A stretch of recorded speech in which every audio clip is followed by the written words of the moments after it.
Cricket में एक batsman गलती करे तो शायद अगली बॉल पर ही उसकी भरपाई हो जाए, बॉलर गलती करे तो अगला ओवर उसका इंतजार कर रहा होता है, लेकिन एक अंपायर, उससे दूसरी जिंदगी नहीं मिलती। अरे वीरू, आईपैड दिया क्या पहला बॉल? उसका हर फैसला लाखों लोगों की नजरों में होता है। हिमाचल में हमीरपुर के एक छोटे से गांव पुरुली से निकलकर वर्ल्ड के सबसे बड़े स्टेडियम्स तक का सफर आसान नहीं था, पर इसी मुश्किल सफर ने उन्हें बनाया हिमाचल प्रदेश के पहले आईसीसी रिकॉग्नाइज्ड अंपायर और फिर best umpire of the year. आज जब दुनिया का हर cricket match zoomed in camera से रिकॉर्ड होता है, तब एक फैसला भी सोशल मीडिया से लेकर न्यूज चैनल तक की बहस बन जाता है। Virendra Sharma, you've got an eye like a hawk. मैदान के बीच में खड़ा होकर ये इंसान सिर्फ क्रिकेट नहीं संभालता, ये हर बार अपना स्ट्रॉन्ग कैरेक्टर दिखाता है। He's in form at the moment, red hot. कई लोग क्रिकेट खेलकर इतिहास बनाते हैं, पर कभी-कभी फैसले लेने वाले भी हिस्ट्री लिखते हैं। सर कुछ बोलिए। चेक 1 2 3। कौन है आप? मैं हूँ वीरेंद्र शर्मा। और आपका निकनेम? मेरा निकनेम वीरू है। I have some butterflies because you are so experience, so बहुत ही जबरदस्त। मैंने आपके पॉडकास्ट देखे हैं। वीरेंद्र जी एक छोटे से गांव पुरुली से हैं, जो कि हमीरपुर में है। वो हिमाचल को रिप्रेजेंट कर चुके हैं रणजी में। उसके बाद उन्होंने डिसाइड किया कि वो अंपायरिंग के एग्जाम क्रैक करें। हॉलीवुड की पिक्चर में अगर आप देखोगे तो 20 या 25 कैमरे लगे होते हैं जी, लेकिन हम लोग तो 50 कैमरे के साथ फील्ड में उतरते हैं। हॉलीवुड स्टार से तो बड़े हो गए आप हमेशा 100% नहीं हो सकते। पूरी वर्ल्ड जो क्रिकेट देख रही होती है टीवी के ऊपर, वो देखते हैं अल्ट्रा जूमर कैमरा के साथ, जूमर के साथ, स्लो मोशन के साथ, और हम लोग 66 फीट की दूरी से उसको एनालाइज कर रहे हैं। इट्स रिटन, इसमें बिलीव करते हो आप? हाँ, ये तो मैं बिलीव करता हूँ। जब कुछ मिस्टेक होती है ना, तभी आपका दिमाग चलता है, तो जब हम ओवरटर्न करते हैं तभी हमारा दिमाग चलता है। Try to never repeat that mistake. मुझे काफी ज्ञान मिल रहा है आज। अरे नहीं, ज्ञान तो हमें मिल रहा है आपसे। मैं आपसे एक दो सवाल तैयार हो जाऊं तगड़े होके? जी बिल्कुल तैयार हो जाइए। इसमें रिप्ले नहीं मिलेगा, बट फटाफट आपको जवाब देने हैं। विराट कोहली और रोहित शर्मा, मना करना किसको ज्यादा मुश्किल है? ये तो आप दुविधाएं फंसा रहे हो। कोई डिसीजन देने के बाद आपको रिग्रेट हुआ है कि अरे यार इसको गलत कर दिया मैंने? कई बार होता है, नाम नहीं बताऊंगा, लेकिन सर जो है हल्का सा टेढ़ा हो गया, आपकी पिचिंग जो देखनी थी आपने वो पिचिंग देख नहीं पाए। तो आपको एक बैलेंस बना के रखना हमेशा। मेरे को कभी भी गम में बिल्कुल डिप्रेस नहीं होना, या खुशी में मेरे को हवा में आसमान में ज्यादा उड़ना नहीं है। कभी आपने इंडिया पाकिस्तान मैच ऑफिशिएट किया है? नहीं, वो मुझे मौका मिला नहीं है। जब मिलेगा और आप किसी पाकिस्तानी बैट्समैन को आउट दोगे तो तब भी आपका एक्सप्रेशन वैसा ही रहेगा क्या? सबसे मुश्किल प्लेयर्स कौन सी टीम के हैं एज एन अंपायर? सबसे मुश्किल क्योंकि I know your capability, you have got amazing skills. Thank you so much sir, ये सुन के बहुत अच्छा लगा, मगर बख्शूंगा नहीं। अभी कुछ मेरे तीखे सवाल और भी आइए, हम भी झेलने को तैयार है। कोहली आपके साथ बहुत आर्ग्यू किए थे। कोहली वेरी पैशनेट, तो आपने कहा ही। एलिमिनेटर था ये शायद आईपीएल का। आप वुमेन क्रिकेट भी ऑफिशिएट करते हो, मेंस क्रिकेट भी ऑफिशिएट करते हो। इनसे डिफिकल्ट कौन सा होता है? अगर आप अपनी वाइफ को मैनेज कर लोगे घर में, हाँ, तो आप किसी भी प्लेयर को मैनेज कर सकते हो।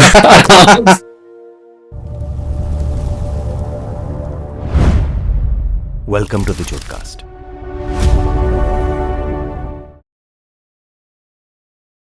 As I promised in the last episode, अपने पॉडकास्ट पर मैं एक इंटरनेशनल आईसीसी अंपायर को लेकर के आने वाला हूं। वो हमारे हिमाचल के सबसे पहले इंटरनेशनल अंपायर हैं। Please welcome Virender Sharma into the Jodcast. Very warm welcome to you. Thank you very much Rahul भाई।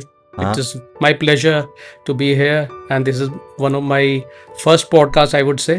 And प्रेशर डाल रहे हैं सर आप मुझ पे। I have some butterflies because you are so experienced. So बहुत ही जबरदस्त मैंने आपके पॉडकास्ट देखे हैं जी, और बहुत ही सेंसिटिव इश्यूज पे भी होते हैं और बहुत टची होते हैं। I am very very happy to be on your show. हमने देखा है कि बहुत सारे लोग हमारे पॉडकास्ट को देख रहे हैं, मगर सब्सक्राइब बहुत कम लोग कर रहे हैं। तो प्लीज मेरा आपसे ये रिक्वेस्ट है, अगर आप देख रहे हैं और आपको मजा आ रहा है, ऐसे ही और हम प्रोडक्शंस करते रहें और आप तक पहुंचाते रहें, उसके लिए सब्सक्राइब जरूर कीजिए, शेयर जरूर कीजिए, कमेंट करके जरूर बताइए कि ये पॉडकास्ट आपको कितना अच्छा लगा। वीरेंद्र जी एक छोटे से गांव पुरुली से हैं, जो कि हमीरपुर में है। वो हिमाचल को रिप्रेजेंट कर चुके हैं रणजी में, और 16 साल तकरीबन आपने क्रिकेट खेला है रणजी लेवल पर। उसके बाद उन्होंने डिसाइड किया कि वो अंपायरिंग के एग्जाम क्रैक करें। सर इससे पहले कि हम आगे बढ़े, मैं आपको कुछ दिखाना चाहता हूँ।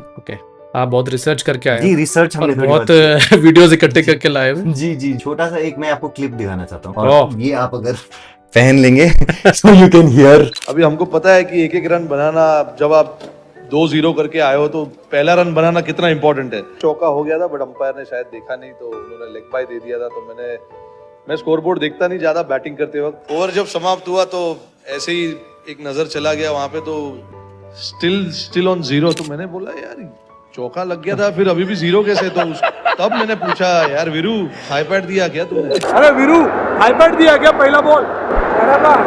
तो ये इंस्टेंस एक पर्टिकुलर मैच में से हमने निकाला है। एक शर्मा जी का लड़का दूसरे शर्मा जी के लड़के से पूछ रहा है रन्स नहीं दिए थाई पैड से लग करके दे दिया क्या? तो कैसा लगता है जब आप अपने आप को बाद में देखते हो ऐसी सिचुएशन में? राहुल, अब तो ये सोशल मीडिया पे काफ़ी बहुत, फेमस हो चुकी famous, है जी। ये रील पर्टिकुलर, बिकॉज इसमें थोड़ा बहुत ज़्यादा फन भी इन्वॉल्व है। प्लेयर्स के साथ और अंपायर्स का प्रोफेशनल रिलेशनशिप भी होता है, लेकिन उसमें हम ये नहीं भूलना चाहिए कि हम लोग भी इंसान हैं। हम लोग भी एक फनी उसमें हम बात कर सकते हैं आपस में। He was not on to me कि भाई पहले बैट से लगा था आपने थाई पैड दे दिया। राइट गुस्से में नहीं बोला, प्यार से बोला। आई वाज सरप्राइज कि उसी वक्त उसने नहीं बोला मेरे को, लेकिन उसने जब स्कोर बोर्ड पे देखा वो स्टिल 0 पे ही था। नहीं हुए 4 रन ऐड नहीं हुए उसके बाद उनको रियलाइज हाँ, हुआ। तो वो फिर मेरे को बोला। बाकी ऑफिशियल से भी उनका काफी, ही is very straight forward person, जो भी उनके मन में होता है वो सामने बोल देता है। ही is very But- good person.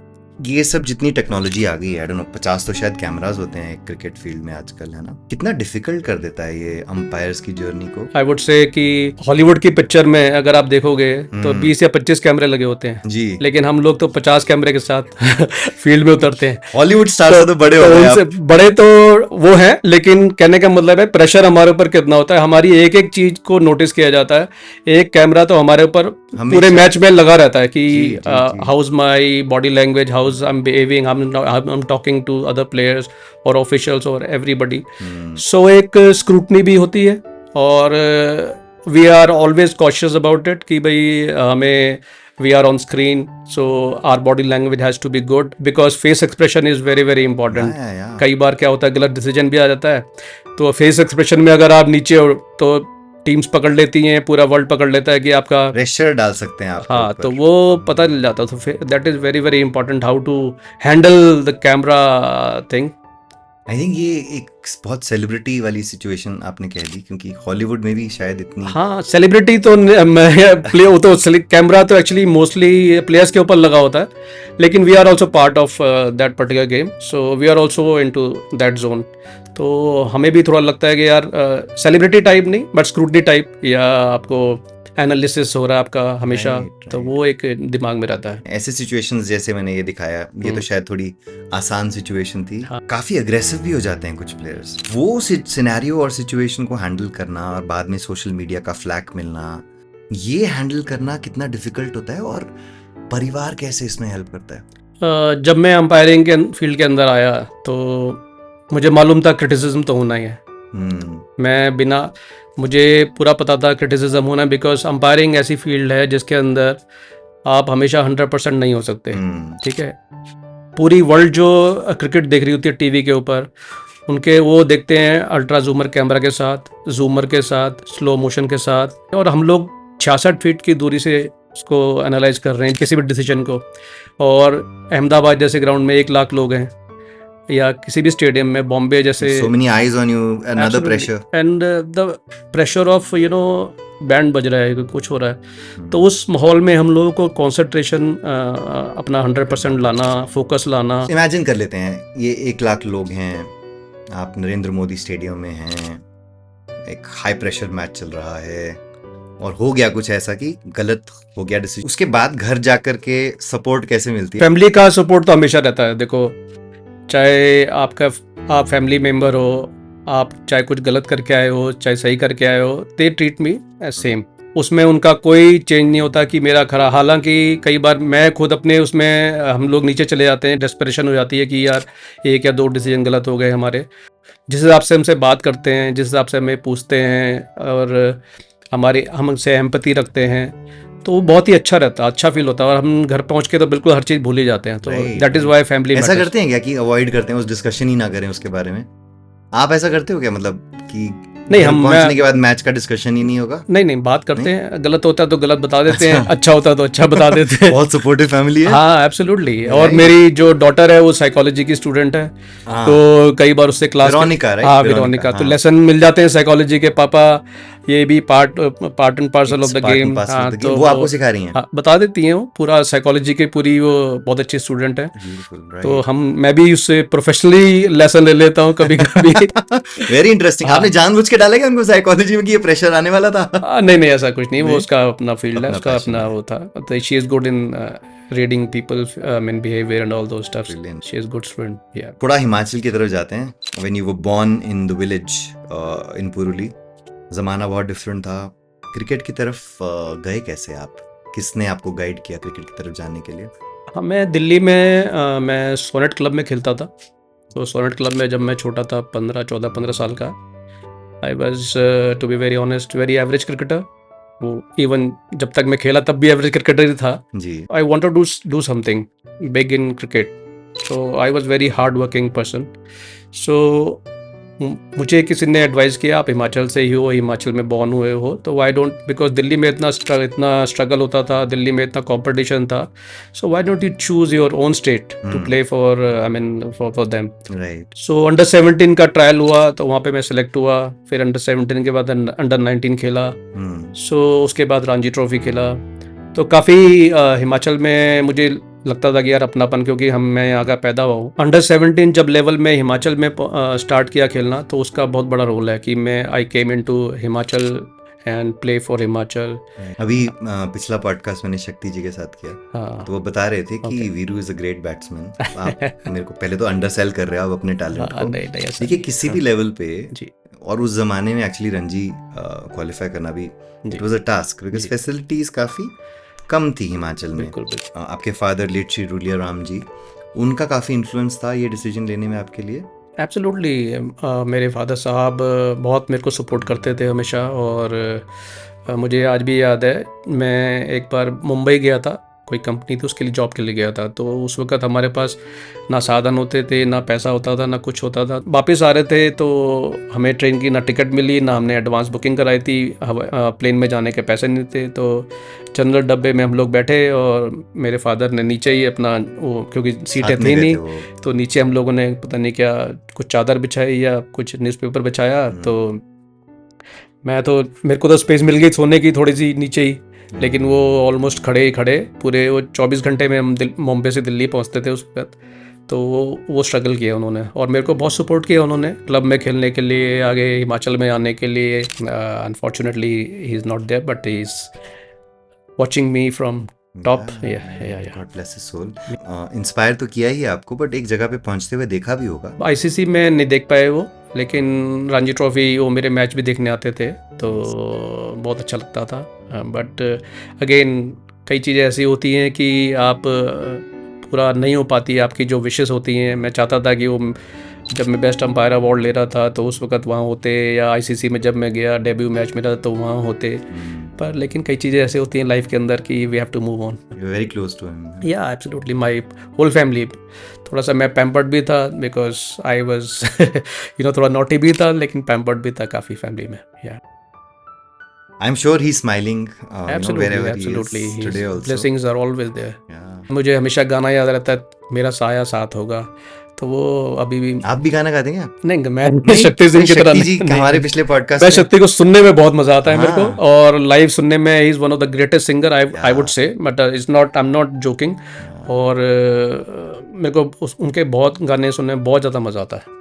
Shakti Singh ji का पॉडकास्ट अगर आपने अभी तक नहीं देखा है तो यहाँ पर मैं उसका लिंक छोड़ देता हूँ। जमाना वो क्रिकेटर बनने का तो बिल्कुल नहीं था। आपकी मोटिवेशन क्या थी शुरू करने के लिए?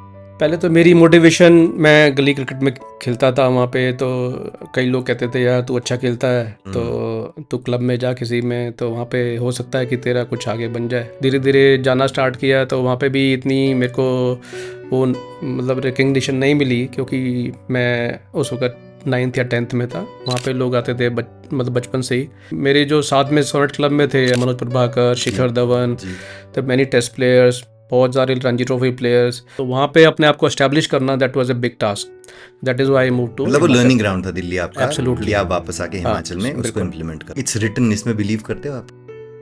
हाँ, ये तो मैं बिलीव करता हूँ सर, ऐसा बिल्कुल। कोई इंस्टेंस हुआ है कि आपको लगा यार यही है मेरे लिए बिकॉज इट्स रिटन? हाँ, देखिए कई चीज़ें मेरे साथ ऐसी हुई हैं कि कई चीज़ों के पीछे मैं भागा, लेकिन वो नहीं मिली। जो चीज़ मुझे मिलनी थी वो मिली। जैसे इंजीनियर्स इंडिया लिमिटेड में मेरे को जॉब मिली, कई कंपनीज में गया लेकिन वहाँ मेरे को मिली, लेकिन EIL में मेरे को आराम से जॉब मिल गई। जब मुझे लगा कि मैं थोड़ा सा जॉब से सिक्योर हो गया हूँ, then I can try different things, I mean I can go anywhere. तो उसके बाद फिर मैं हिमाचल से खेलना रेगुलर स्टार्ट हुआ, और कंपनी के साथ साथ जैसे आपने बोला कि जो चीज़ लिखी होती है वो आपको मिलती है ज़रूर है। तो कोइंसिडेंस ऐसा था कि एक एग्ज़ाम था, एम्पायरिंग का एग्ज़ाम BCCI का, और मेरे 49 मैच था। तो डेट क्लैश हो गई एम्पायरिंग एग्ज़ाम की और 50th मैच की। अच्छा, आपको खेलना भी था और हाँ। अंपायरिंग एग्जाम भी देना था? हाँ, तो मेरे को लगा कि क्या चूज़ करना चाहिए, तो फिर मैंने कहा 50th मैच पहले कर लेते हैं, अंपायरिंग का तो बाद में देखेंगे। 50 मैच करो, 100 मैच करो तो एक बहुत सारी बेनिफिट्स भी मिल सकते हैं आगे लाइफ में, राइट। और वैसे भी एक अचीवमेंट भी होती है 50 मैच खेले। तो 50 मैच किए मैंने, और कोइंसिडेंटली भगवान ने, जैसे आपने बोला ना, लिखा था। अगले साल ही जब मैं रिटायर हुआ, अगले साल ही उसके बाद एग्ज़ाम आ गया अंपायरिंग का दोबारा। अदरवाइज होता नहीं है कि लगातार 2-3 साल में 2 एग्ज़ाम आए। राइट। तो वो लिखा था BCCI एम्पायर बनना है, तो वो एग्ज़ाम दिया, एग्ज़ाम अच्छा हुआ, प्रैक्टिकल दिया, बहुत रिगरस उनकी वो गाइडलाइंस होती हैं और उनका सिलेक्शन प्रोसीजर होता है, तो वहाँ पे अच्छा किया। तो उसके बाद फिर सफ़र शुरू। जब आपने डेब्यू किया अपना हिमाचल से, क्या फीलिंग थी पहली बार जब रणजी में आप खेल रहे थे? रणजी में तो मिडिल ऑर्डर बैट्समैन आप थे। हाँ, कोई चीज़ आपको जब मिलती है उससे पहले का जो सफ़र होता है ना, that is very very amazing, very very you always keep remembering that, है ना, कि जर्नी ज्यादा पसंद आती है, जर्नी ज़्यादा पसंद destination आती जब है। पहुंच गए तो। एब्सोल्युटली। जब आप पहुंच जाते हो ना उसमें, तो आपको लगता है यार हाँ पहुंच गया हूँ मैं। लेकिन जब वो स्ट्रगल याद आता है उस दौरान का, रणजी ट्रॉफी खेलने से पहले क्या क्या पापड़ बेले हमने, Right. कैसे कैसे हम दिल्ली से यहाँ पे आते थे, यहाँ खेलते थे, तो लोग सोचते थे कि हम बाहर गए हैं, लेकिन फिर पता है फिर कि हम भी हिमाचल हैं, हिमाचल में बात करनी पड़ती थी। तो उस वक्त माहौल बहुत ही डिफरेंट था। अनुराग ठाकुर सर के आने से पहले पहले जो माहौल था हिमाचल के अंदर बहुत ही डिफरेंट था, बहुत ही अजीब सा था। तो उनके आने के बाद काफ़ी हिमाचल में सुधार आया। सबसे बड़ी बात आई थिंक एक आई डोंट नो नेपोटिज्म बोलना चाहिए उसको कि नहीं, मगर ऐसा कुछ था कि कुछ कोचेस फेवरेट्स होते हैं, वो तो खेलेंगे ही। हाँ, नहीं वो ये तो आपने होता है, एक्सपीरियंस किया है कभी अपने क्योंकि हमारे यहाँ इतना टैलेंट नहीं था हिमाचल के अंदर स्टार्टिंग में। जब 1990s की या उसकी बात करूँ तो जैसे शक्ति सिंह भी खेलते थे, तो शक्ति सिंह में तो अमेजिंग, बहुत टैलेंटेड थे। राइट? आई एम अमेज्ड कि वो इंडिया नहीं खेले हाँ, कभी भी। बिल्कुल बिल्कुल, बट वो इंडिया लेवल का बॉलर था, I can vouch on that. But again तो हर जगह होता है, थोड़ा बहुत पॉलिटिक्स चलता है इधर उधर, थोड़ा बहुत मैं एक होता चीज है। बताऊं सर, जब हम लोग क्रिकेट खेलते थे तो हमें भी ये बहुत अजीब लगता था कि लोग बाहर से आकर के ना स्लॉट फिल कर देते हैं हमारे किसी भी डिस्ट्रिक्ट के। तो ये जब आपके साथ होता, क्योंकि आप हो हिमाचल से, बट आपकी फैमिली, आपके फादर की जॉब के साथ दिल्ली में हो, बदला नहीं लेते थे लोग आपसे कि बाहर से आ गया है, इसकी तरह कुछ वाट नहीं, लगा? थोड़ा सा स्टार्टिंग में मुझे थोड़ा सा दिक्कत ऐसा आई, लगा? लेकिन उसके बाद जब उनको पता चला कि मैं यहीं का अपना ही हूँ है, और उनसे बात करता था अपनी हिमाचल लैंग्वेज में, तो धीरे धीरे पहले 1-2 साल थोड़ा डिफिकल्टी थी, लेकिन उसके बाद बहुत स्मूथ हो गया। फिर I made lot of friends, फिर I played lot of cricket from Himachal. Right. फिर ज़्यादा इतना स्ट्रगल नहीं था, लेकिन हैविंग सेड दैट, स्ट्रगल तो हमेशा जब तक आप पहुंच नहीं आते हो टॉप पे, जैसे आपने बोला कि ऊपर पहुंच जाने से पहले ही आपको बहुत ज़्यादा स्ट्रगल करना पड़ता है, तो ये वेरी वेरी इंपॉर्टेंट। इनफैक्ट मैं 25 साल की अपनी नौकरी छोड़ने के बाद ये सब कर रहा हूँ। अरे पर एक बात है ना राहुल, आपको मज़ा आ रहा है इसमें, जब तक आपको जॉब सेटिस्फेक्शन नहीं हो, चाहे आपको उसमें पैसे कम मिल रहे हो, लेकिन अगर जॉब सेटिस्फेक्शन है तो आपको अपनी ज़िंदगी का एक मुकाम मिल जाता है, एक अपना एम मिल जाता है, एक अपना गोल मिल जाता है। Brilliant thoughts there. यही मेहनत करने से आपको कैप्टन बनने का भी मौका मिला हिमाचल की टीम का वो एक भी बार। मैं I was very lucky to lead this beautiful state. और आप शायद ये पता है कि नहीं है, जिस वक्त मैं कैप्टन था तो first time Himachal qualified for the knockout stage. उस टाइम नॉकआउट स्टेज होते थे, पहले जोन में खेलते थे हम लोग, फिर जोन में से 2 या 3 टीमें क्वालिफाई करती थी। तो उस टाइम हम ऐसा परफॉर्मेंस अच्छा किया सब पूरे प्लेयर्स ने कि क्वालिफाई किया हम लोगों ने, नॉकआउट के लिए हरियाणा को 2001 हाँ बिल्कुल, है ना? हाँ बिल्कुल 2001 की आप बात कर एब्सोल्युटली रहे हो। बिल्कुल। नहीं, थोड़ी रिसर्च की है सर नहीं हमने। नहीं पूरी की हुई है। एक मैच सेविंग इनिंग्स भी खेला था पंजाब के अगेंस्ट, जी। ड्रॉ करने में बहुत आपकी अहमियत थी और उसकी वजह से फिर टीम आगे भी गई जो आप कह रहे हो। जी बिल्कुल बिल्कुल, हाँ Right. इनिंग डिफीट से हम लोग बचे थे, तो वो भी एक अच्छा मैच था। चंडीगढ़ मोहाली में उस वक्त मोहाली की विकेटें बहुत फास्ट विकेट्स मानी जाती थी पूरे इंडिया के अंदर, क्योंकि ग्रीन ग्रास होती थी, फ्रेश विकेट्स थी, मौसम अच्छा होता, ठंडा मौसम होता था। तो वहाँ पे हिमाचल के लिए अच्छा स्कोर किया, तो और बहुत अच्छे अच्छे फास्ट बॉलर थे उनके पास हमेशा, पंजाब के पास। It was a great feeling. और 122 runs against that side, yeah it's amazing. कौन था आपका idol as a batsman? Gavaskar का मुझे हमेशा अच्छा लगता था कि वो बहुत पेशेंस से खेलते हैं और उनका टेक्निक बहुत ज़बरदस्त है। वेस्ट इंडीज़ के फास्ट बॉलर्स इतने ज़बरदस्त फास्ट बॉलर्स के बिना हेलमेट के खेलते थे वो। Right, right, तो always he was also always a inspiring person. काफ़ी लोगों ने जो गावस्कर को, सचिन को देख देख के ही अपना क्रिकेट स्टार्ट किया है। Right sir. या कॉर्पोरेट जॉब आपने कब शुरू करी EIL के साथ? I am very lucky to be a part of EIL and I can proudly say that I am a proud EILian। EIL ने मुझे सपोर्ट तब किया जब मेरे पास, हम बहुत ही फाइनेंशियली, हमारी फैमिली वीक थी और लोअर मिडिल क्लास से हम लोग थे। So they supported me and I joined them under sports quota. दूसरी टीम्स थी इंडियन ऑयल, BPCL, ONGC, जिसमें सारे स्टार, इंडिया के सारे स्टार, बहुत उनका एक क्रिकेटिंग कल्चर था, तो उनके अगेंस्ट हम लोग खेलते थे तो बड़ा मज़ा आता था। पर EIL ने मुझे हमेशा सपोर्ट किया, आज की डेट में भी वो बहुत सपोर्ट करते हैं जब मैं ICC में अंपायरिंग करता हूँ। तो क्या आपका रोल है EIL? मैं स्पोर्ट्स में ही मुझे डाल रखा है उन्होंने। जी, जी। तो मैं एंगेजमेंट और हाँ sports पूरा activities। जितना भी तो ये जो कॉर्पोरेट स्टिंट होता है जी। एज अ स्पोर्ट्स पर्सन, जी ये कैसे आपको डिफाइन करता है, क्या ऐड करता है as experience to handle what you are doing now? Rahul, I would see this thing otherwise. I mean, cricketing thing, cricket helped me a lot to do well in office. अरे अच्छा, आपने तो reverse कर दिया मेरा question. Totally क्योंकि cricket से जब मैं खेलता था और जब मैं अंपायरिंग करता हूँ अभी, मुझे इतना ज़्यादा सीखने को मिलता है। बिकॉज क्रिकेट में आपको पूरी डेडिकेशन चाहिए, पूरी हार्ड वर्क चाहिए, आपको डिसिप्लिन चाहिए, आपको लीडरशिप स्किल चाहिए, आपको मैनेजमेंट स्किल चाहिए, आपको कम्युनिकेशन स्किल चाहिए। सो इतनी सारी स्किल्स जब आपको क्रिकेट में चाहिए, क्रिकेट ने सिखाया है ज़्यादा? हाँ क्रिकेट ने सिखाया है। तो अब मैं एक और चीज़ बताऊँ, मैं इतना डिसिप्लिन हो गया था कि हमारे ऑफिस का टाइम 8:30 बजे खुलता है, तो मैं हमेशा 8 बजे पहुँच जाता हूँ ऑफिस। आई थिंक इसीलिए EIL जैसी कंपनीज और बाकी कंपनीज भी स्पोर्ट्स पर्सन को प्रेफर करती हैं, because I am sure time management better आ जाती है। एब्सोल्युटली। तो ये जो सारी चीज़ें हमने क्रिकेट में सीखी उसको हम इम्प्लीमेंट करते हैं हमारे कॉर्पोरेट कल्चर में, and they are also very happy कि it is a 9 to 6 job being a cricketer. 9 बजे मैच शुरू होता है, 6 बजे छुट्टी होता है टेस्ट मैच में। Absolutely. But that's a brilliant answer, I didn't think about it that way. मतलब मेरे को क्रिकेट ने एक नया वीरेंद्र शर्मा बना के पेश किया है। पहले जब मैं क्रिकेट खेलता था, उसके बाद जब मैं अंपायरिंग करता हूँ तो टोटली बिग ट्रांसफॉर्मेशन है ना। सो उसमें जब खेलता था तो मेरे को डिफरेंट स्किल चाहिए होती थी, और अब मैं अंपायरिंग करता हूँ तो मेरे को डिफरेंट स्किल चाहिए। तो टोटल जब मैं खेलना स्टार्ट किया 17 साल से लेकर आज मैं 52-53 साल का हूँ, तो मुझे ये लर्निंग देखो कितना बड़ा है, और हमेशा लर्निंग में कुछ नई नई चीज़ें आती रहती हैं तो मज़ा ही आता है। जैसे राहुल, आप भी कभी पॉडकास्ट करते हैं तो डिफरेंट चीज़ें सीखते भी होंगे। जी। तो वही चीज़ हर रोज सीखता हूँ सर। हाँ, हर तो रोज कुछ ना कुछ फॉल्ट होती है, कुछ ना कुछ जरूर मिस कर जाते हैं, फिर उसका बाद में हमें सोल्यूशन ढूंढना पड़ता है कि अच्छा ये अब फॉर एग्जाम्पल कभी कभी हम पॉडकास्ट में साउंड ही रिकॉर्ड करना भूल जाते हैं, मेन साउंड जो आप ये माइक्स के थ्रू रिकॉर्ड होता है। और बाकी क्या, ये पिछले ही पॉडकास्ट में हमने एक रिकॉर्डिंग करी है शक्ति जी के साथ, और आधा टाइम हमारा वो साउंड ही गायब था। तो जब तक हमने वो रियलाइज किया, अब मुझे उसका कुछ तरीका निकालना पड़ेगा कि मैं वो साउंड कौन से और इंस्ट्रूमेंट से, डिवाइस से या बैकअप से निकालूं। जब कुछ मिस्टेक होती है ना तभी आपका दिमाग चलता है। प्लानिंग सर, बट बैकअप्स की प्लानिंग। तो जब हम ओवरटर्न करते हैं तभी हमारा दिमाग चलता है। मतलब ओवरटर्न करने में भी लर्निंग है। ओवरटर्न देखो, मिस्टेक में तो लर्निंग है ही ना। बिना मिस्टेक के अगर आप करते जाओगे और आपको पता ही नहीं चल रहा, तो ओवरटर्न करने में आप फिर आपको रियलाइज करते हो, एनालाइज करते हो, यार मेरा डिसीजन गलत क्यों हुआ, मेरी सर टेढ़ा था, या मेरी बॉडी लेथार्जिक थी, या मेरा माइंड कहीं और था।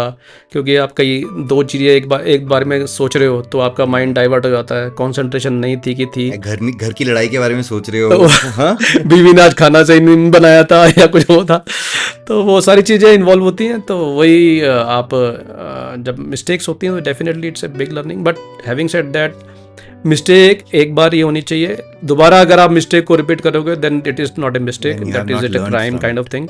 सो always it is very very good to do mistakes and but learn from mistakes, try to never repeat that mistake. Yeah. मुझे काफी ज्ञान मिल रहा है आज. अरे नहीं ज्ञान तो हमें मिल रहा है पिछले आपसे. पॉडकास्ट में हम बहुत बड़ी मिस्टेक करके देखो बैठे. हम बात करते करते कितना मेरे को लर्न हो रहा है आपसे, कितना आपका कम्युनिकेशन स्किल इतना जबरदस्त है, कितना आप अपने आप मेरे को इतना कंफर्टेबल बना दिया अपने पॉडकास्ट में. So that is also skill. So I am learning on the job training कह दो ये बात करते करते मैं सीख रहा हूँ. आपका इतना एक्सपीरियंस है, हम क्या ही सिखा नहीं पाएंगे. आपका बहुत अच्छा. बट मेरे जॉडकास्ट में हम जनरली ना कुछ गेम्स भी करते हैं, तो इस सेक्शन में मैं आपसे एक दो तैयार सवाल. हो जाऊँ तगड़े होके. जी बिल्कुल तैयार हो जाइए.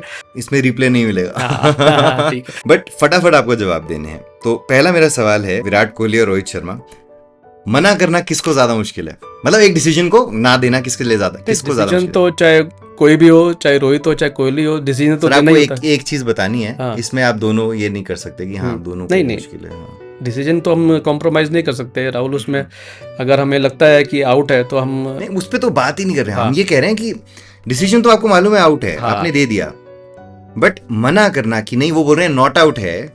मना करना किसको आसान है और किसको मुश्किल है? कोहली और रोहित शर्मा. अच्छा, मना करना ये तो आप दुविधा में फंसा रहे हो सर. एक ये तो आपको जवाब देना ही है. हाँ. एक आपको चूज. देखिए आसान तो दोनों को ही है, क्योंकि जब एक बार हम आउट या नॉट आउट देते हैं तो दे आर वेरी गुड, वो एक्सेप्ट कर लेते हैं उसमें, और वो their international players. It's very easy to work with them actually. I mean if you know them ना, Virat Kohli it's very passionate about cricket, and when you speak to him on off the field, so he is very very nice person to work with. लोगों को लगता है यार बहुत aggressive होता है, field में तो जो इंप्रेशन आता है वो बीप बीप काफी करना पड़ता है. दैट इज परसेप्शन है लोगों का. तो आप उसका, हमारा प्रोफेशनल वर्किंग रिलेशन अच्छा बन गया. We communicate with them and they accept our decisions whatsoever, either out not out और ground weather light conditions.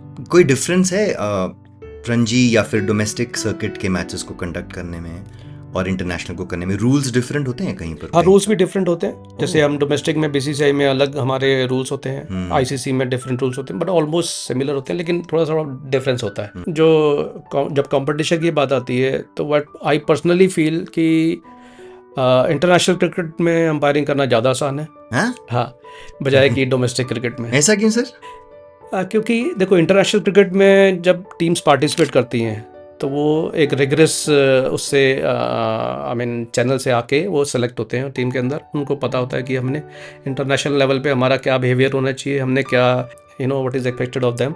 And domestic cricket में कई लोग नए आते हैं तो उनको मालूम नहीं होता कि हम या तो किस तरीके से बात करना है, किस तरह से बात करना है. क्रिकेट के बारे में कई लॉ नहीं मालूम होता, प्लेइंग कंडीशन नहीं मालूम होती, तो दे आर्ग्यू विद अंपायर्स. तो उनको हैंडल करना थोड़ा ज़्यादा मुश्किल होता है. दे डोंट नो कि हम लोग कौन है. उनको लगेगा कि यार ये भी अंपायर है, सो दे फील दैट कि थोड़ा लेवरेज लेके इनको कुछ भी बोल दिया जाए. अभी आप रिसेंटली इंडिया अफगानिस्तान सीरीज आपने रिसेंटली ऑफिशिएट किया जी. कोई टफेस्ट मोमेंट था उसमें?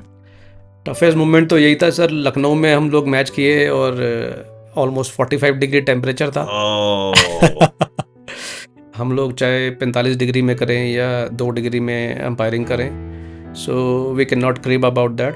हमारा जॉब है, ये हमारी ड्यूटी है. जैसे आप भी हर कंडीशन में अपना पॉडकास्ट करते हैं या कहीं किसी भी जगह पहुंचते हैं, तो आपको जब करना होता है तो करना होता है. अगर हम अपने माइंड में यही लेके चलेंगे कि यार बहुत गर्मी है तो हम लोग मैच कर ही नहीं सकते, या बहुत ठंड है तो हम मैच कर ही नहीं सकते. एक चीज़ मैं सोच रहा था मैच करने के बाद, अगर इस फील्ड के अंदर 45 डिग्री में प्लेयर्स को हटा दो, विकेट्स को हटा दो, स्टंप्स को हटा दो, पूरी सारे लोगों को हटा दो ग्राउंड से, क्या आप 6 घंटे खड़े हो सकते हो क्या ऐसे बिना? मेरे दिमाग में एग्जैक्टली यही आया कि प्लेयर अपना 50 बनाएगा तो शायद आजकल तो लोग 18 बॉल 20 बॉल में 50 बनाकर चले जाते हैं ग्राउंड से बाहर. प्लेयर्स ब्रेक भी लेते रहते हैं, रोटेट होते रहते हैं. अंपायर तो पूरा टाइम खड़ा रहेगा. एक बहुत इंटरेस्टिंग इंसिडेंट हुआ था नवंबर 2016 में, बॉम्बे का एक मैच था. 2016 कहाँ से लेके आए हो रिसर्च? 2016 में आप इतनी तगड़ी आपने कहाँ से, मुझे बताओ, ये अखबार कहाँ से ढूंढ के निकाले हैं? सर हमने काफी सारी रिसर्च की है, thanks to the team that works with me. बहुत अच्छा. मुंबई वर्सेस यूपी के मैच का मैसूर में. ओके. आपके साथ जो अंपायरिंग कर रहे थे अंपायर सैम नगोसी. राइट. उनकी तबीयत खराब हो गई. आधा दिन भी नहीं हुआ था शायद. राइट. और जो रिप्लेसमेंट अंपायर थे वो क्वालिफाइड नहीं थे डिसीजन मेकिंग के लिए, Okay, yeah. वो सिर्फ लेग अंपायर पे खड़ा हो सकते थे। Good. तो आपने इनफैक्ट दोनों तरफ ऑफिशिएट किया, Yeah, दोनों एंड्स आपने रन करे। absolutely. थोड़ी देर के आपको ब्रेक मिल जाती है, लेग अंपायर थोड़ा रिलैक्स हो जाता है। रिलैक्स हो जाता है, राइट। आपने अग्री किया कि आप दोनों तरफ ऑफिशिएट करोगे, वो पूरा टाइम आपको एंटेने अपने सारे ऑन रखने पड़े।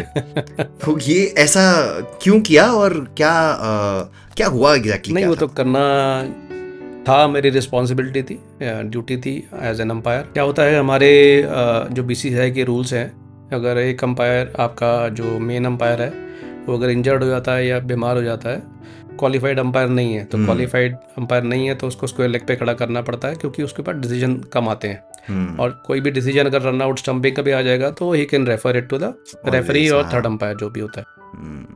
तो उसको पूरी रिस्पॉन्सिबिलिटी नहीं दी जाती, बिकॉज ही इज इनएक्सपीरियंस, कि सामने वाले बॉलर एंड पे जो डिसीजन होते हैं ना, आउट नॉट आउट देने के, कैच की, दूसरी चीज़ें, तो वो नहीं होती। तो उस वक्त मेरी रिस्पॉन्सिबिलिटी ये थी कि मेरा जो पार्टनर कोलीग था एज ए टीम प्लेयर, मेरे को ये कहना चाहिए कि दोनों एंड पे वो तो जॉब तो थी मेरी, लेकिन मैं भी तैयार हुआ अपने आप को। मैंने बोला कि यार नहीं, अगर मेरा पार्टनर बीमार है तो कोई बात नहीं, आज का दिन मेरे को ये निकालना है तो निकालूंगा मैं।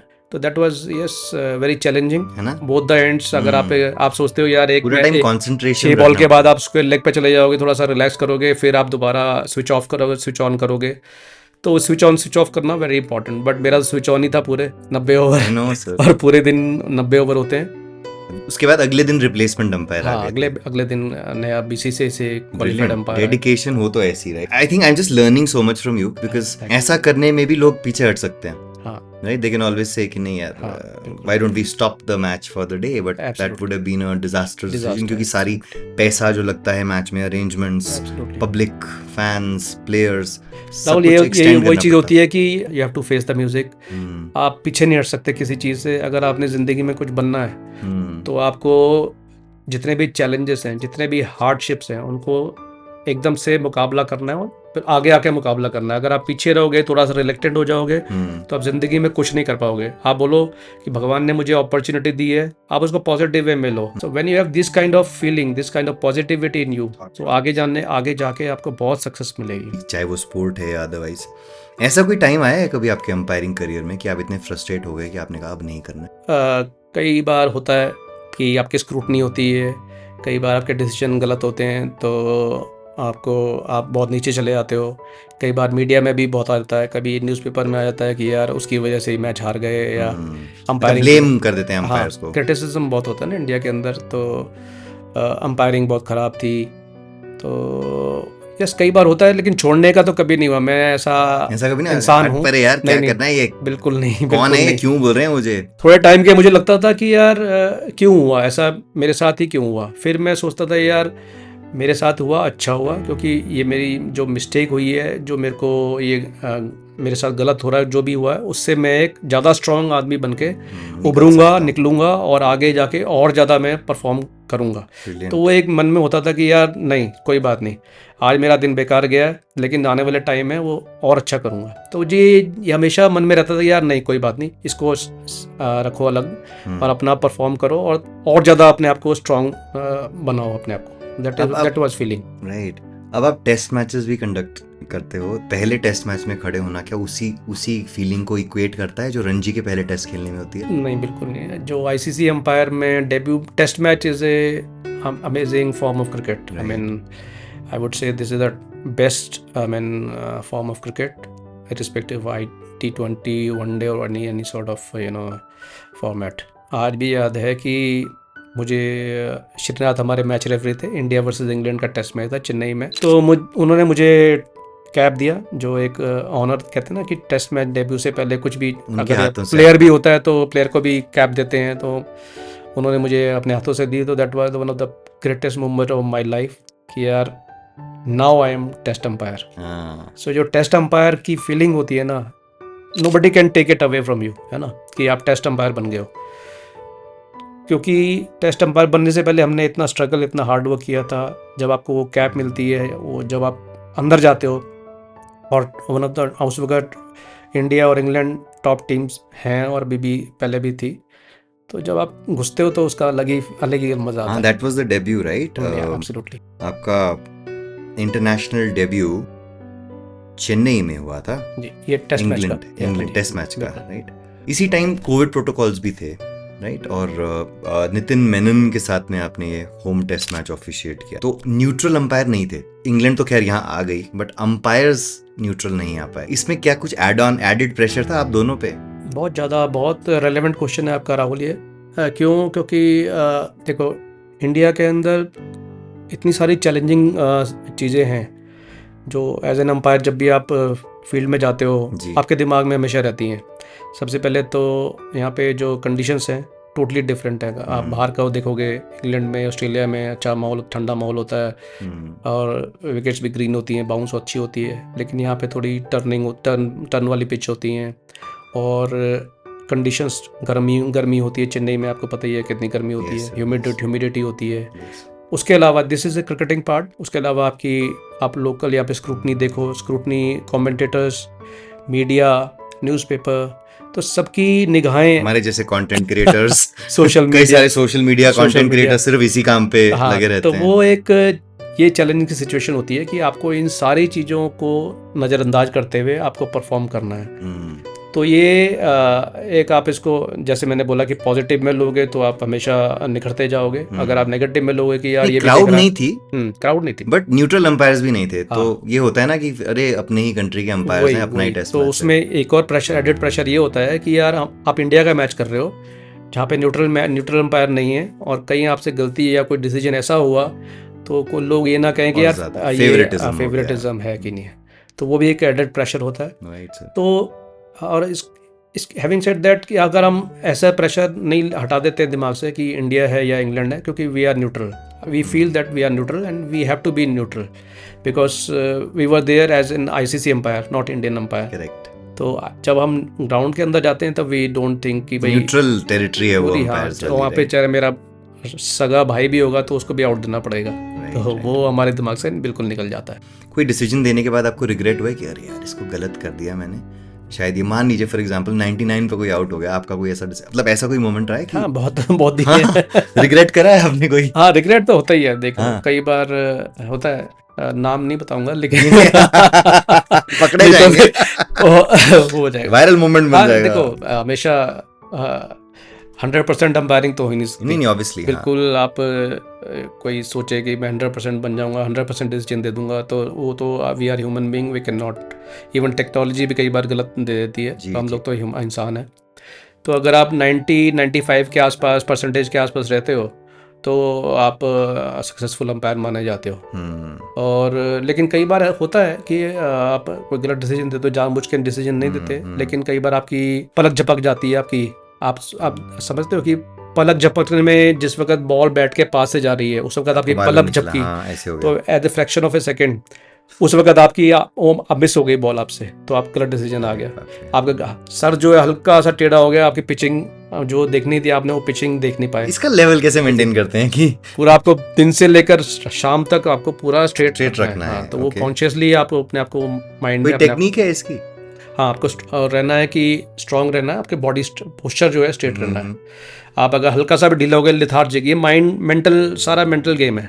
अगर आप सोचोगे यार टी के बाद या लंच के बाद आपने चावल दाल खा ली और आप रिएक्ट, क्योंकि बॉडी है धीरे धीरे रिएक्ट करेगी। हम तो दिन में खाना भी नहीं खा पाते, मिस करते हैं ना। मैं एक्चुअली मैं अपनी सेकंड जॉब में एक ट्रेनिंग लीड था, क्योंकि मुझे ट्रेनिंग देनी थी लोगों को।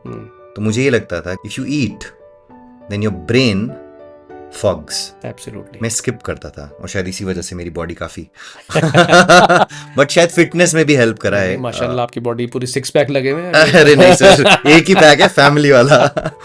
राइट, सो ये एडेड कंसर्न्स कभी बढ़ जाते हैं। Absolutely. I mean but you have to go with it, I mean you have to move on. Rahul, umpiring career में हमेशा रहता है कि how quickly you bounce back.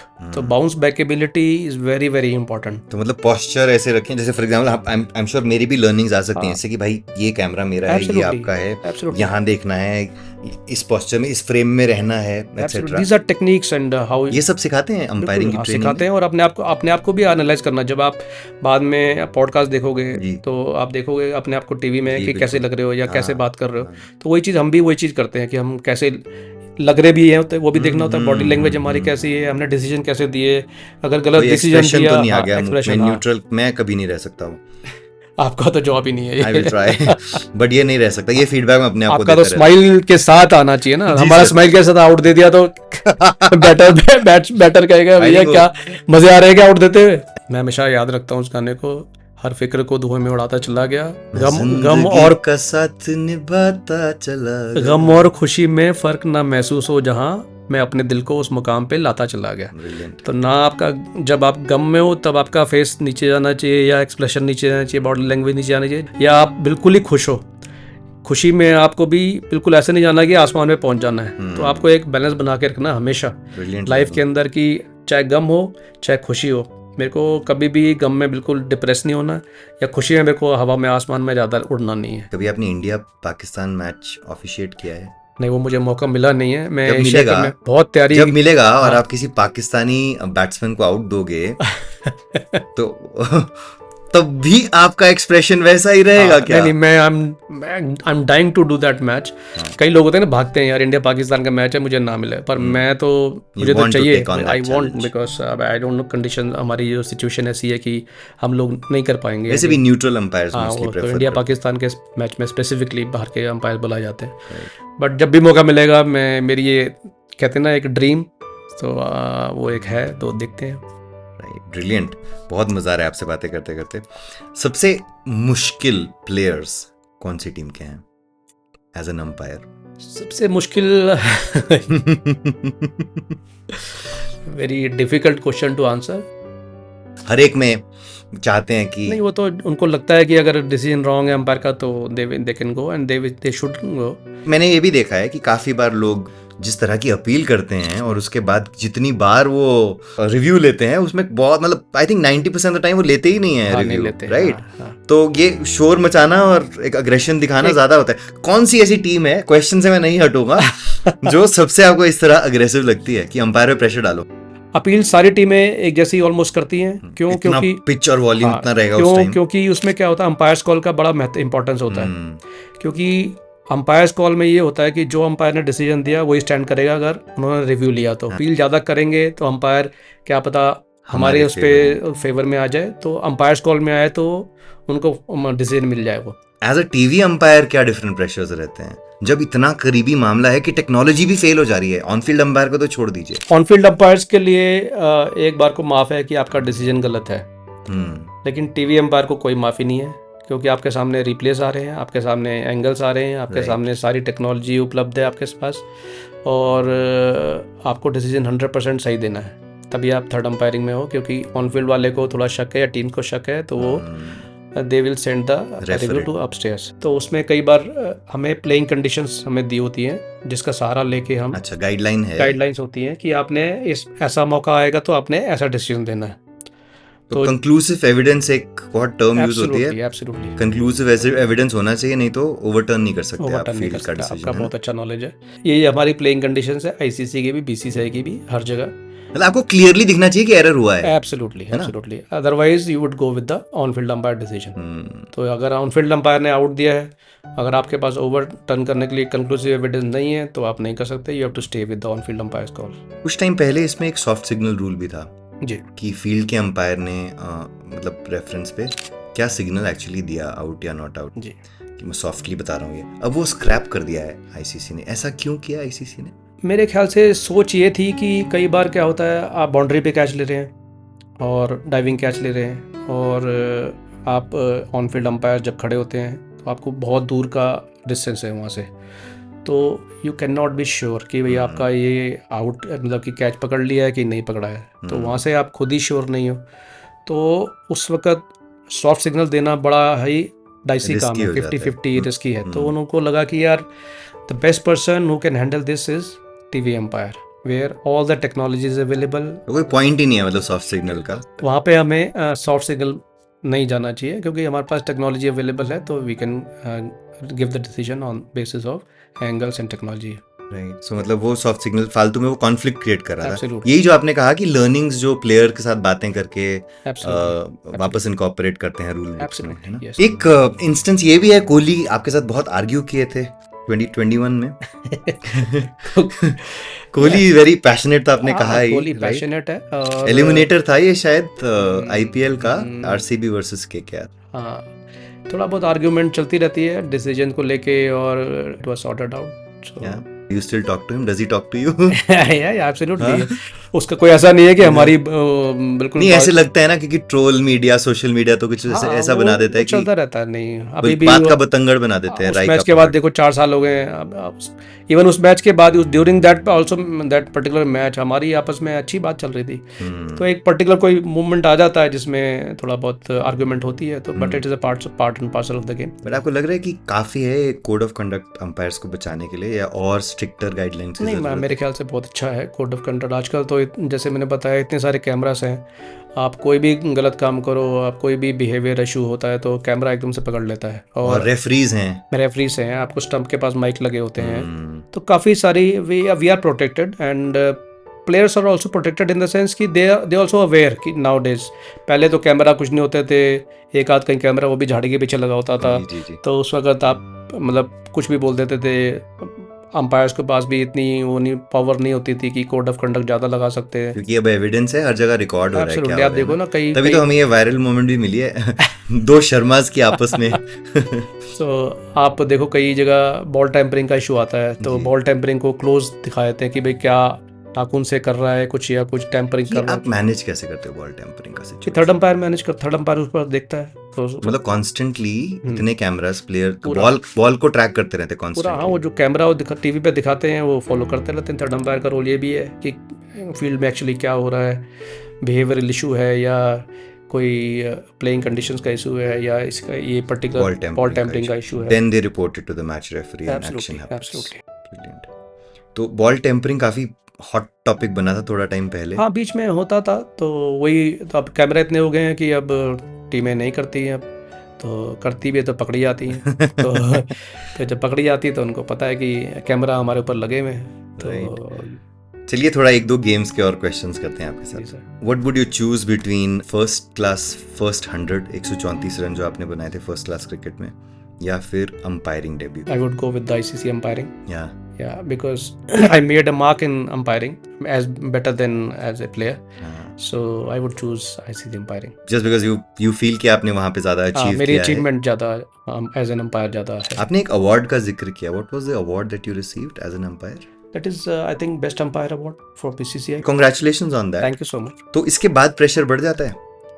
नहीं, प्रेशर तो नहीं बढ़ता, ये तो this is a part and parcel of your journey. I mean sometimes you get award, sometimes you don't get, but you have to take in your stride. Recognition के लिए Yeah, so नहीं, recognition मिलती है तो बहुत अच्छा लगता है। बट कंसिस्टेंटली काम करते रहिए। Absolutely, absolutely. So it shows that in that particular season I got good percentage of decisions and all. So it shows that एक स्कोर शीट और एक रिजल्ट रिपोर्ट कार्ड बनता है absolutely, अंपायर्स का। absolutely. तो मजा आता है वो कि आज आपने जो तो मतलब आउटस्टैंडिंग अंपायर्स में आपकी गिनती हो रही है। हाँ, तो ये राहुल वही था, जब आप मेहनत करते हो और उसके बाद कुछ अचीवमेंट मिलती है या कुछ रिवॉर्ड मिलता है, अवार्ड मिलता है, तो you feel very good. And I am so amazed to sit with you. आप इतने बड़े स्टेज पर इतने प्रेशर सिचुएशन में चीज़ों को हैंडल करते हैं, और छोटे से पॉडकास्ट पे भी आने के लिए आपने टाइम छोटा नहीं है, निकाला। बहुत बड़ा है। और मेरी आपसे आपकी विशेष है आपके लिए कि आपका ये पॉडकास्ट पूरी दुनिया में, और आप भी पूरी दुनिया में बहुत जल्दी मशहूर होंगे, थैंक यू सो क्योंकि I know your capability, you have got amazing skills. Thank you so much sir, ये सुन के बहुत अच्छा लगा, मगर बख्शूंगा नहीं, अभी कुछ मेरे तीखे सवाल और भी हैं। हम भी झेलने को तैयार है। सॉफ्ट नहीं होंगे सर। हम भी पूरे झेलने को तैयार। राइट। हाँ जी। आपने वैभव सूर्यवंशी की काफी तारीफ की है रिसेंटली जी। जब एक अंपायर एक प्लेयर के बारे में बात करता है तो उसे किस तरीके से देखा जाता है? वैभव सूर्यवंशी का कोई डिसीजन अगर मान लीजिए गलती से गलत हो गया, ऊपर नीचे हो गया, या थर्ड अंपायर को रेफर हो गया और गलत निकल गया आपका डिसीजन, ऐसे स्टेटमेंट्स देने के बाद क्या मीडिया आपको अलग कटघरे में खड़ा कर देता है?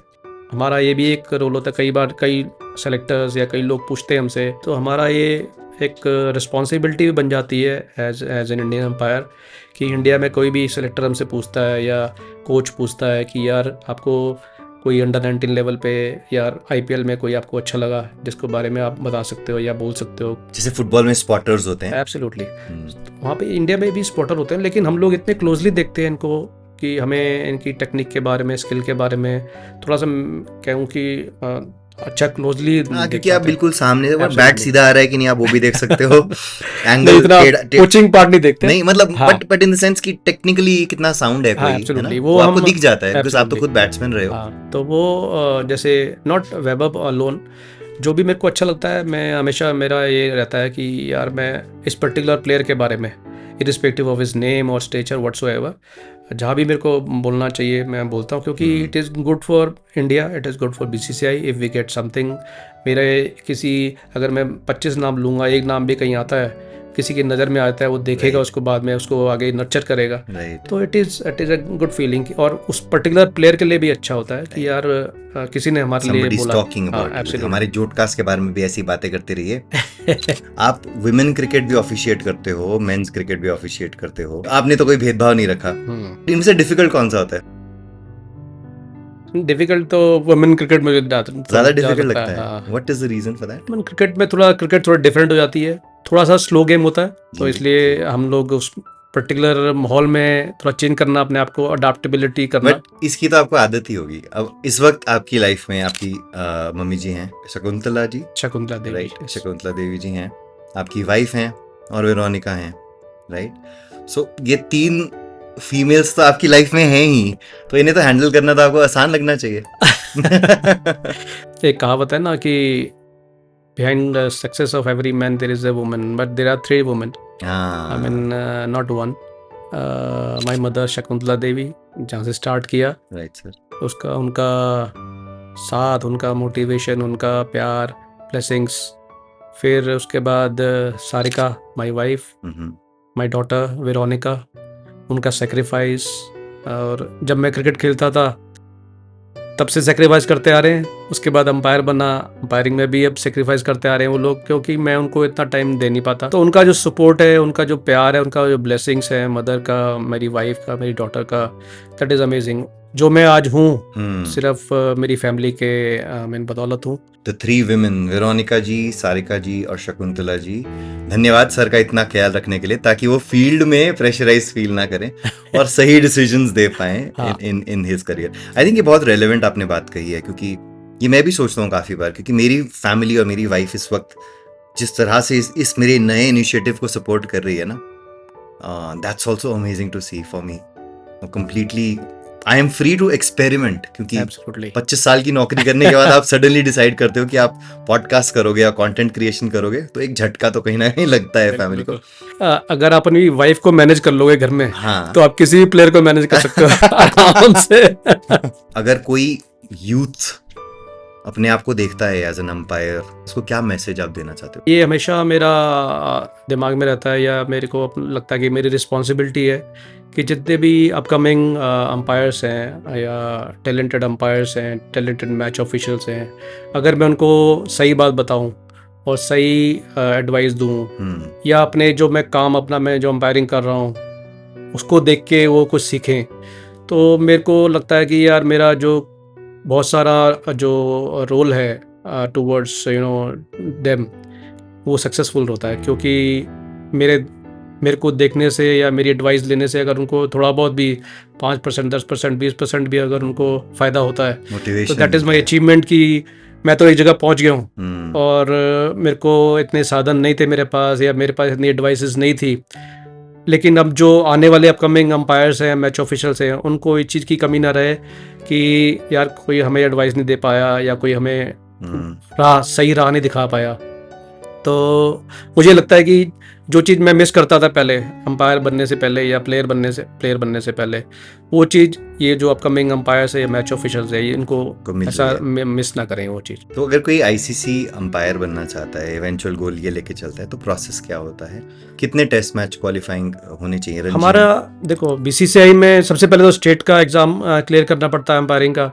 फिर स्टेट में एक बार अंपायर बन जाते हो तो BCCI एग्ज़ाम के लिए आपको स्टेट नॉमिनेट करती है 4 या 5 लोग जाते हैं वहाँ पे, दोबारा से एग्ज़ाम होता है, प्रैक्टिकल्स होते हैं, वाइवा होता है, इंटरव्यूज़ होते हैं, तो very rigorous selection procedure. Process. उसके बाद देखा जाता है कि आपकी बैकग्राउंड क्या है, whether you are former player और नॉट, वेदर योर Understanding कितना है एजुकेशनल आपको? क्या आपकी क्वालिफिकेशन है। मैच का भी क्राइटेरिया रहता है सर, कितने मैचेस होने चाहिए? मैच का एक्सपीरियंस उसको बेनिफिट देते हैं हम्म। कि यार आप 25 मैच खेले हो या 50 मैच खेले हो तो थोड़ा सा आपको बेनिफिट है कि आप फॉर्मर प्लेयर हो, तो थोड़ा सा you are used to this kind of things, तो आपको एक बेनिफिट मिलता है। But having said that, benefit एक समय तक, एक जगह तक मिलता है, उसके बाद आपको अंपायरिंग करनी होती है। वहाँ पे आपने खेलना नहीं है, आपने अंपायरिंग करनी है। आपको एक वही रिगरस जो प्रोसीजर है उसमें घुसना पड़ता है, अंडरस्टैंड करना पड़ता है, और आप ये सोचना भूलना पड़ता है कि आप पुराने प्लेयर थे।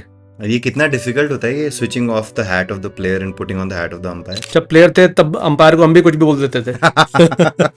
अब समझ में आ रहा है। तो वो हमें वापस मिल रहा है हाँ। कि जब हम प्लेयर्स थे तो हम भी पैशनेट थे, हम भी एग्रेसिव थे, तो कई बार मुंह से कुछ गलत निकल जाता था। राइट। लेकिन अब सोचते हैं यार, अब एज एन अंपायर हमें बहुत ख्याल रखना पड़ता है कि हम we can not give them back whatever they, I mean although respect is always there, and हम लोग वापस जैसे वो एग्रेसिव होते हैं हम एग्रेसिव नहीं हो सकते, तो एक हमारा एक डिफरेंट रोल और रिस्पॉन्सिबिलिटी है।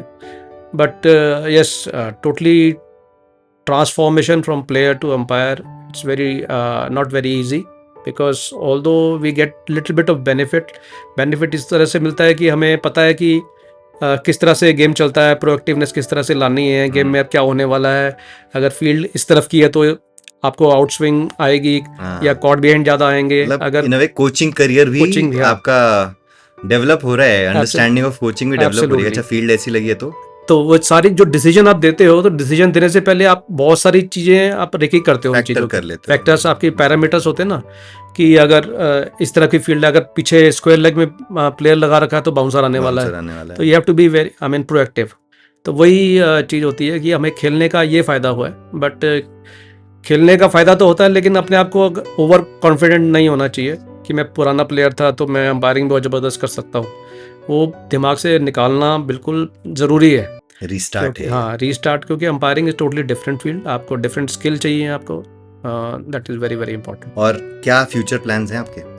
फ्यूचर प्लान तो देखो बहुत ज़्यादा नहीं है, हर मैच जो भी मैच मिले अच्छा करना है, यही है। अंपायरिंग एक ऐसी फील्ड है जिसके अंदर it's like a 100 metre race, जिसमें आपको किसी और का मोहताज नहीं रहना है। आप अगर अच्छा करोगे तो आप definitely you will do wonders. Coaching में, कमेंट्री में, कोचिंग में क्या होता है, आप टीम के ऊपर निर्भर हो। अगर आपकी टीम अच्छी है तो आप अच्छे कोच हो, अगर आपकी टीम खराब है तो आप बेकार कोच हो। तो same thing with other jobs, commentator, coaching, support staff, they are away from the action, they are outside, they are not in the action, line of fire में हमेशा है। एब्सोल्युटली। तो उसमें मजा ये आता है अंपायरिंग फील्ड में, राहुल, कि आप अगेन एक्शन में हो, आप दोबारा फील्ड में जा रहे हो, आप वहीं 66 फीट पहले आप फील्ड में जाते हैं, प्लेयर्स के बाद आप वापस आते हैं। एब्सोल्युटली 22 यार्ड की स्टंप, उस पे पिच पे आप दोबारा खड़े हो रहे हो। राइट। तो वो जो फीलिंग है ना, मेरा करियर एक खत्म हुआ तो दूसरा करियर शुरू हुआ। और ये बहुत ही ब्रिलियंट जर्नी हमसे शेयर करने के लिए ऑन द जोडकास्ट बहुत बहुत धन्यवाद। एंड आई होप हमारे जितने व्यूअर्स हैं, through this Jodcast you will get to learn the amazing journey that Virender ji has had. चाहे वो वीरू मोमेंट विद रोहित शर्मा हो, चाहे वो ये हो कि आईसीसी अंपायर कैसे बने, ये सारी चीजें आई होप आप लोगों ने इस पॉडकास्ट में देखी होंगी और आपको मजा आया होगा ये कॉन्वर्सेशन सुन करके। बहुत बहुत धन्यवाद। आई होप आपको भी कुछ मजा आया होगा हमारे सवालों राहुल, से। Thank you very much for inviting me to your Jodcast. It is amazing experience, Yeah. and more than that, I've made friends for life. Like you are I a very hope, good, yes. you are very jolly person, very lively person, and I also learn something from you. Definitely, it's always learning process never ends. So whenever you meet new people, new thing, you do new things, you always learn, and it's really amazing to be on your show. And I hope and I wish you best of luck for all your podcast. Brilliant word, sir. You are too kind. Thank you so much. इसी खूबसूरत और kind note पर that's a wrap. I'll be back again with another amazing personality. तब तक के लिए bye. Bye bye. Thank you so much, Viruji, for being on the Jodcast. It's my pleasure. Right, this is for you to remember us. It's very nice mug and very nice broadcast. Wow. Right. Beautiful. So let's hope everybody enjoys the conversation and you can enjoy the coffee in this mug. Absolutely, I would love to. I'm looking forward to it. Right. And here's a little bit of special message. ये आप बाद में पढ़िएगा.